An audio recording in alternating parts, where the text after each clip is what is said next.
నమస్తే. ప్రస్తుతం మనతో పాటు సీనియర్ జర్నలిస్ట్ భరద్వాజ్ ఉన్నారు. ఆయనతో మాట్లాడదాం. నమస్తే సార్. నమస్తే.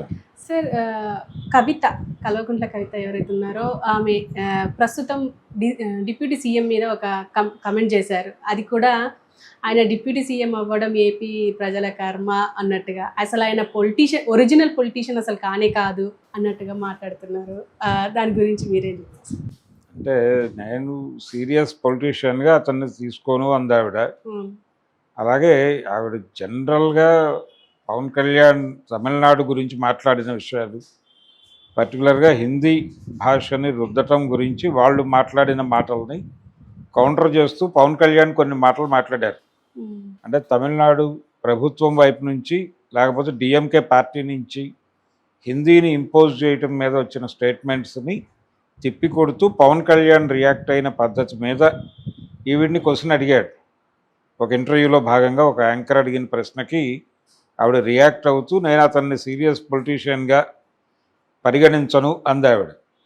ఎందుకు పరిగణించను అని చెప్పిందంటే, ఆయన చెగువేరా గురించి మాట్లాడతాడు కానీ రైట్ వింగ్ పాలిటిక్స్ని భుజాన వేసుకుంటారు, అందుకని తన్ని తానే కాంట్రడక్ట్ చేసుకున్న పద్ధతిలో వ్యవహరిస్తాడు ఆయన పవన్ కళ్యాణ్.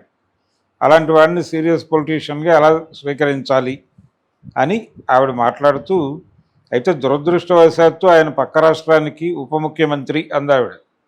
ఈ దురదృష్టవశాత్తు అని వాడటం వలన ఏదైనా గాయపడితే పవన్ కళ్యాణ్ అభిమానుల హృదయాలు గాయపడాలి తప్ప మిగిలిన స్టేట్మెంట్లో ఎక్కడ ఆవిడ పవన్ కళ్యాణ్ని వ్యతిరేకిస్తూనో లేకపోతే అతన్ని హర్ట్ చేస్తూనో మాట్లాడిన సందర్భం ఏమీ లేదు.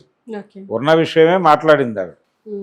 అంటే ఆయన చెగువేరా గురించి మాట్లాడతాడు, అదే సమయంలో తిరుపతి లడ్డూ గురించి ఫైట్ చేస్తాడు. తిరుపతి లడ్డూలో అది అంటే అక్కడేదో కల్తీ జరిగింది అని చెప్పి దాని మీద ఆయన ప్రాయశ్చిత్త దీక్ష చేస్తాడు. చెగువేరాకి ప్రాయశ్చిత్త దీక్షకి లింక్ ఏమిటి అనేది అది దానికి ఇంకొక పద్ధతిలో ఆయన తను తాను జస్టిఫై చేసుకోవడానికి ఒక ఆర్గ్యుమెంట్ కూడా ఉంది ఆయన దగ్గర. ఆ ఆర్గ్యుమెంట్ ఆయన భక్తులు అడపదడప మాట్లాడుతూ ఉంటారు. అలా ప్రధానంగా ఆయన రైట్ వింగ్ పొలిటీషియన్గానే ఉన్నాడు, ప్రస్తుతం ఉన్నాడు. చాలా బలమైనటువంటి రైటిస్ట్గానే బిహేవ్ చేస్తున్నాడు, అలాగే రియాక్ట్ అవుతున్నాడు. అది మాత్రమే కాదు, జస్ట్ రైటిస్ట్ మాత్రమే కాదు, ఆయన భారతీయ జనతా పార్టీ చేతిలో ఒక పనిముట్టు పవన్ కళ్యాణ్. ఆయన ఆ పార్టీ ఆశయాలకు అనుగుణంగా వాళ్ళు చెప్పినటువంటి రూట్ మ్యాప్లో బిహేవ్ చేస్తాడు తప్ప ఆయనకంటూ సొంత ప్రోగ్రాం లేదు, సొంత ఎజెండా లేదు, ఏమీ లేదు. జస్ట్ పవర్ కోసం రాజకీయాలు నడుపుతున్నాడు. అతను పవర్ స్టార్ అన్నారు అతన్ని. పవర్ స్టార్ అనేటువంటి మాటని సార్థకం చేసుకుంటూ పవర్ కోసం రాజకీయాలు ఆడటమే పవర్ స్టార్ ప్రోగ్రాం. అందులో భాగంగానే ఆయన భారతీయ జనతా పార్టీ చేతిలో పనిముట్టుగా మారి వారు ఇచ్చిన మాటలని, వారు చెప్పిన మాటలని చెబుతూ వారి కోసం పనిచేసే మనిషిగా మారిపోయి ఉన్నాడు ఆయన. కాబట్టి ఆయనకు ఒక సొంత ప్రోగ్రాము లేదు, ఇది లేదు, అలా డిజైన్ అయిపోయి ఉన్నాడు ఆయన. అందుకని ఇన్ టోటల్ పవన్ కళ్యాణ్ గురించి మాట్లాడాలి తప్ప ఆయన ఏదో సీరియస్గా లేడు అంటే అందరూ సీరియస్గా లేరు. అందరూ పవన్ కళ్యాణ్ కంటే గొప్ప రాజకీయ నాయకులు ఎవరు కనిపించట్లేదు. ఎవరి లెవెల్లో వాళ్ళు ప్రతి సందర్భంలోనూ ప్రతి చోట అమ్ముడుపోయే ఉన్నారు. చంద్రబాబు నాయుడు గారు ఆయన కూడా ప్రస్తుతం అవకాశం లేదు కాబట్టి ఆ క్యాంపులో అలా బతికేస్తున్నాడు, తలకాయ ఉంచుకుని సర్దుకుపోయి బతికేస్తున్నాడు ఆయన. జగన్మోహన్ రెడ్డి కూడా అవకాశం లేదు కాబట్టి తను రియాక్ట్ అవ్వాల్సిన పద్ధతుల్లో ప్రతిపక్ష హోదా ఇవ్వలేదనే ఏడుపు ఒకటి ఉంది, కానీ నిజానికి ప్రజా సమస్యల పట్ల స్పందించాల్సిన పద్ధతిలో ఆయన స్పందించట్లేదు. ప్రజల సమస్యల మీదే కాదు, తన పార్టీని నమ్ముకుని ఉన్న వాళ్ళ మీద ప్రభుత్వం వైపు నుంచి జరుగుతున్న దాడుల్ని అడ్డుకోవడంలో కూడా ప్రభావవంతంగా వ్యవహరించలేకపోతున్నాడు జగన్మోహన్ రెడ్డి కూడా. కారణం ఆయన కూడా ఒక ఎక్స్టెండ్ ఎన్డీఏకి అమ్ముడు పోవడం వల్లనే, ఎన్డీఏకి సరెండర్ అవడం వల్ల.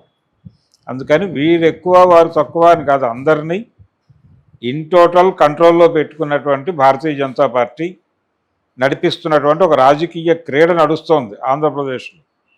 ఇది ఆంధ్రప్రదేశ్లోనే కాదు, తెలంగాణలో కూడా అదే నడుస్తుంది. తెలంగాణలో కూడా బీజేపీ రాజకీయ క్రీడే నడుస్తోంది. ఇప్పుడు రాజకీయాల గురించి మాట్లాడాలంటే భారతీయ జనతా పార్టీ ఆడుతున్న రాజకీయ క్రీడ గురించి మాట్లాడాలి. అంతే తప్ప పవన్ కళ్యాణ్ వ్యక్తిగా విడదీసి మాట్లాడాల్సినటువంటి సందర్భము లేదు, అవసరం అంతకంటే లేదు. అయితే దీన్ని పట్టుకొనే ఇక్కడ ట్విట్టర్ వారు జరుగుతుందని చెప్పుకోవచ్చు. ఎట్లా అంటే ఇటు ఒక పక్క పవన్ కళ్యాణ్ 14 ఇయర్స్ పట్టింది ఎమ్మెల్యే కావడానికి, ఇప్పుడు ఒక పదవి పొందడానికి రాజకీయాల్లో. అండ్ ఇంకో పక్క ఇది పవన్ కళ్యాణ్ తరపున పవన్ కళ్యాణ్ తిడుతున్నారు. ఇంకో పక్క కల్వకుంట్ల కవితను ఏమంటున్నారంటే ఎమ్మెల్సీ అంటే నానా పదవిని అడ్డు పెట్టుకొని ఎమ్మెల్సీ పొందిన నువ్వు, ఢిల్లీ లిక్కర్ స్కామ్ చేసిన నువ్వు, ఇవన్నీ మాట్లాడుతున్నావు అని చెప్పేసి ఇలా ఒక ట్విట్టర్ వారైతే జరుగుతుంది. అంటే ఫ్యాన్ వార్ జరుగుతుంది న్యాచురల్గానే, ఫ్యాన్ వార్ జరుగుతుంది కానీ ఆవిడేం పెద్ద సీరియస్ ఎలిగేషన్స్ ఏం పెట్టలేదు. అంటే అంతగా రియాక్ట్ అవ్వాల్సినంత సీరియస్ ఎలిగేషన్స్ ఏమీ లేవు పవన్ కళ్యాణ్ని చాలా పద్ధతిగానే మాట్లాడింది ఆవిడ. ఇంకా రేవు పెట్టాల్సినటువంటి అవసరం చాలా ఉంది పవన్ కళ్యాణ్కి, కానీ ఆవిడ మర్యాదగానే మాట్లాడింది. ఆవిడ ఎక్కడ లైన్ దాటి మాట్లాడిన సందర్భం లేదు. ఒకటేంటంటే దురదృష్టవశాత్తు అతను పొరుగు రాష్ట్రానికి ఉప ముఖ్యమంత్రి అనే ఒక్క మాట తప్ప, అది కూడా నెగిటివ్గా చూడాల్సిన అవసరం లేదు. ఇంతకంటే దారుణమైన పదాలు, దారుణమైన మాటలు ఆయన గురించి మాట్లాడిన నాయకులు చాలామంది ఉన్నారు. కాబట్టి ఇది పొలిటికల్ క్రిటిసిజం కిందకే వస్తుంది, ఇదేమీ వ్యక్తిగత విమర్శం కాదు. పొలిటికల్ క్రిటిసిజం కూడా చాలా పరిమితుల్లో చేసింది ఆవిడ. ఇంకొంచెం విస్తృతంగా అధ్యయనం చేసి మాట్లాడాల్సిన అవసరం ఉంది, కానీ ఆవిడ ఆ లిమిటేషన్కి గురైంది. ఎందుకంటే తన సమస్యలు తనకే ఉన్నాయి, తన పార్టీకి సంబంధించిన ఇష్యూస్ తనకే ఉన్నాయి కాబట్టి ఆ పరిమితుల్లో మాట్లాడింది. పవన్ కళ్యాణ్ని సమర్థిస్తూ వారి అభిమానులు ఏం మాట్లాడతారు?